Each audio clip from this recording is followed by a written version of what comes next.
V tem predprazničnem času veliko pozornosti namenjamo družini, saj je prav Božič največja hvalnica družini in starševstvu.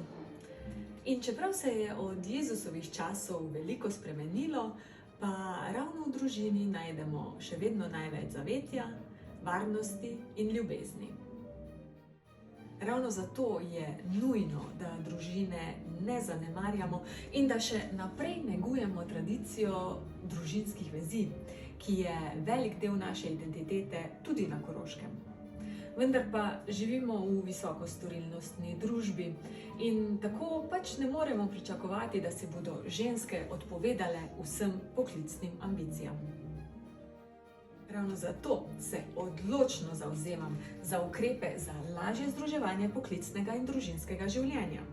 To so brezplačen vrtec za drugega in vse naslednje otroke, delo s skrajšanim delovnim časom, pri čemer so prispevki plačani do višine polne plače, več starševskega dopusta čez celo kariero in pa višja olajšava za vzdrževane družinske člane. Samo tako bomo lahko zagotovili tople in varne družine tudi za prihodnje generacije.